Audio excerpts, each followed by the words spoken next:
സ്വിഫ്റ്റിലെ error handling. Okay, നമ്മൾ എങ്ങനെയാണ് ഒരു എറർ ഹാൻഡിൽ ചെയ്യുന്നത്. For example, it's a process of determining the underlying cause of an error or a failure and propagate that error to another part of the program. Okay, അങ്ങനെ error handling എന്ന് പറയുന്നത് നമുക്ക് ഒരു function, എല്ലാം ഫംഗ്ഷനാണ് നമുക്ക് ചെയ്യുന്നത്. ഒരു ഫംഗ്ഷൻ പറഞ്ഞു കൊടുക്കാൻ പറ്റും എങ്ങനത്തെ എററാണ് അത് ത്രോ ചെയ്യുന്നതെന്ന് പറഞ്ഞിട്ട്. ഓക്കെ, നമുക്ക് എങ്ങനെയാണ് ഇത് ഹാൻഡിൽ ചെയ്യാൻ നോക്കാം. ഫംഗ്ഷൻ, ഒരു function name for example can throw error എന്ന് പറഞ്ഞിട്ട് throws function body. Okay, this means that ഈ ഫംഗ്ഷൻ ഒരു എറർ ത്രോ ചെയ്യും. ഇതിന്റെ ബോഡിക്കകത്ത് ഒരു എറർ ത്രോ ചെയ്യും. ഓക്കെ, നമുക്കൊരു ഫംഗ്ഷൻ, ഏതെങ്കിലും ഒരു ഫംഗ്ഷൻ ഉണ്ടെങ്കിൽ ആ ഫംഗ്ഷൻ നമുക്ക് പറഞ്ഞു കൊടുക്കാൻ പറ്റും. ആ ഒരു ഫംഗ്ഷൻ ഏതെങ്കിലും ഒരു കേസ് സാറ്റിസ്ഫൈ ആവുന്നില്ല എന്നുണ്ടെങ്കിൽ ആ ഒരു ഫംഗ്ഷൻ ഒരു എറർ ത്രോ ചെയ്യും. ആ ഫംഗ്ഷൻ കോൾ ചെയ്യുന്ന സ്ഥലത്ത് നമുക്കത് ഹാൻഡിൽ ചെയ്യും. അതെങ്ങനെ ഹാൻഡിൽ ചെയ്യുമെന്ന് വെച്ച് കഴിഞ്ഞാൽ നമുക്കൊരു ഡു ക്യാഷ് ആണ് ചെയ്യാൻ പറ്റും. ടു ട്രൈ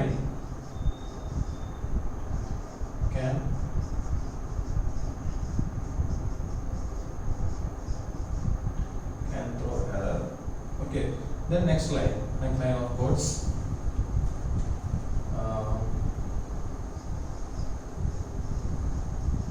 catch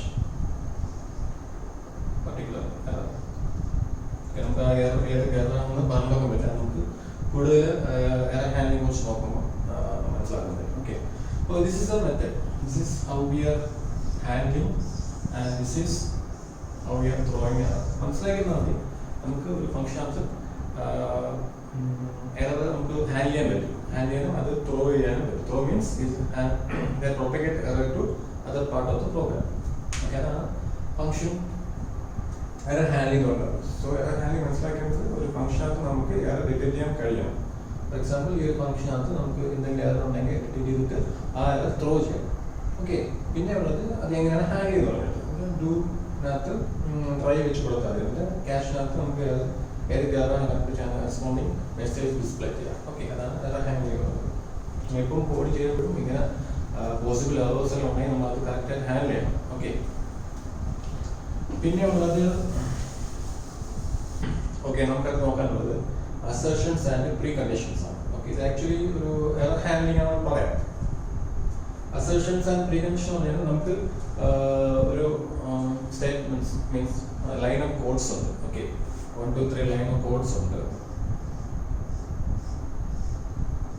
ഓക്കെ, നമ്മളിവിടെ എന്തെങ്കിലും ഒരു കാര്യം കാൽക്കുലേറ്റ് ചെയ്തു. For example x equal to 10. Okay, and ഈ ഒരു ലൈനിൽ നമുക്ക് എന്തെങ്കിലും ഈ ഒരു ഫസ്റ്റ് കാൽക്കുലേറ്റ് ചെയ്യുന്ന റിസൾട്ട് നമുക്ക് യൂസ് ചെയ്യേണ്ടി വരും. ഓക്കെ, യൂസ് ചെയ്യേണ്ടി വരും. പക്ഷെ നമുക്ക് ആ ഒരു വാല്യൂ എപ്പോഴും എക്സിനെ കാട്ടി എക്സ് ഈക്വൽ ടു 10 അതിൽ കൂടുതൽ വാല്യൂ ആണ് വേണ്ടത് ധരിച്ചു. ഓക്കെ, രണ്ടാമത്തെ ലൈൻ നമുക്ക് എക്സിന്റെ value 10 or X is greater or 10 ആണ് വേണ്ടത് ധരിച്ചു. അപ്പൊ നമുക്ക് ഇവിടെ ഒരു കണ്ടീഷൻ, ഈ ഒരു 1 2 ലൈൻ ഇടയിൽ ഒരു കണ്ടീഷൻ കൊടുക്കാൻ പറ്റും. Okay, only if X is greater than or equal to 0, sorry, greater or equal to 10. ആ കണ്ടീഷൻ നോക്കുന്നത് വെച്ചാൽ assert a condition x is greater than or equal to 10. Otherwise നമുക്കൊരു മെസ്സേജും കൊടുക്കാം, x should be greater or equal to 10 എന്ന് പറഞ്ഞാൽ. Okay, ഈ ഒരു കേസ് വർക്ക് ചെയ്യും. If in case X equal to 9 ആണെങ്കിൽ ഇത് വർക്ക് ചെയ്യില്ല, ആപ്പ് ക്രാഷ് ആവും. ഓക്കെ, ആപ്പ് ക്രാഷ് ആവും. ഓക്കെ, വേറൊരു എക്സാമ്പിൾ നോക്കാം. Let age is equal to 10. assert age is greater than or equal to 0. Age should be greater than 0.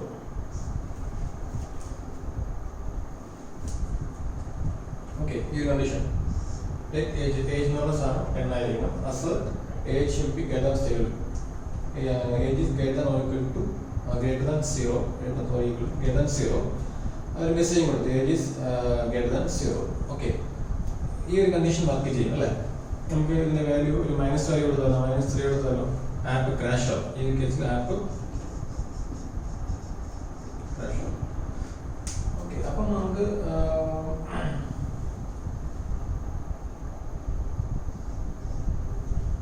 ഇവിടെ next line of code. അപ്പം നമുക്ക് എന്താ അതിന്റെ ഉപയോഗം എന്ന് വെച്ച് കഴിഞ്ഞാൽ നെക്സ്റ്റ് ലൈൻ ഓഫ് കോഡ് എപ്പോഴും എക്സ്പെക്ട് ചെയ്യുന്നത് ഏജിന്റെ വാല്യൂ ഈസ് ഗ്രേറ്റർ ദാൻ എത്ര ആയിരിക്കണം? 0 ആയിരിക്കണം. വേറെ ഇതും ചെയ്യാം, ഇഫ് ഇട്ട് ചെയ്യാം. If age is greater than 0.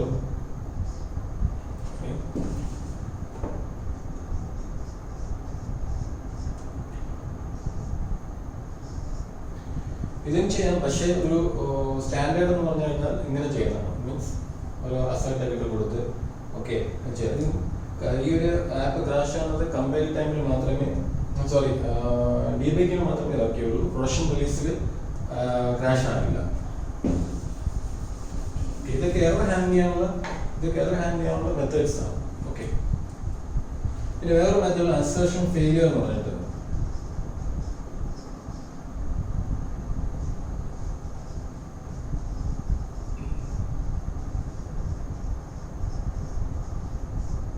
Condition ഇല്ല. ജസ്റ്റ് അസേർഷൻ ഫെയിലിയർ എന്ന് കൊടുത്തു കഴിഞ്ഞാൽ അത് അവിടെ ഇഫിനകത്ത് കൊടുക്കുന്നതാണെങ്കിൽ കൊടുത്തിട്ട് നമുക്ക് ആപ്പ് ക്രാഷ് ആയിപ്പിക്കാം. ഓക്കെ, ഇതാണ് അസേർഷൻ എന്ന് പറയുന്നത്. പ്രീ കണ്ടീഷനും സെയിം തന്നെയാണ്. Pre condition of age is greater than 0 then message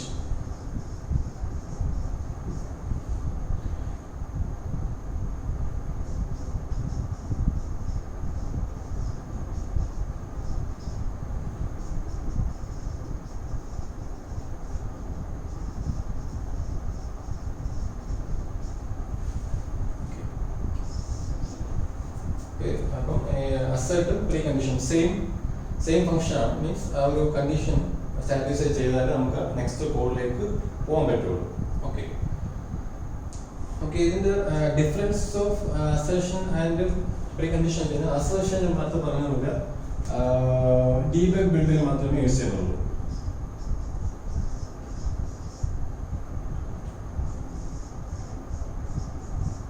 okay, precondition means debug and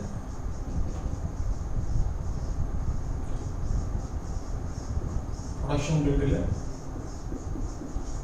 settle error handling നോക്കിയതുപോലെ എറർ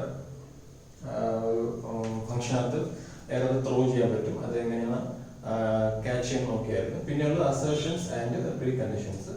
അസേർഷൻ മീൻസ് നമുക്കൊരു അസേർട്ട് ചെയ്യാൻ പറ്റും. Means assert a condition should be satisfied before executing the further code. എക്സാമ്പിളിൽ ഒരു age -10 value കൊടുത്തു.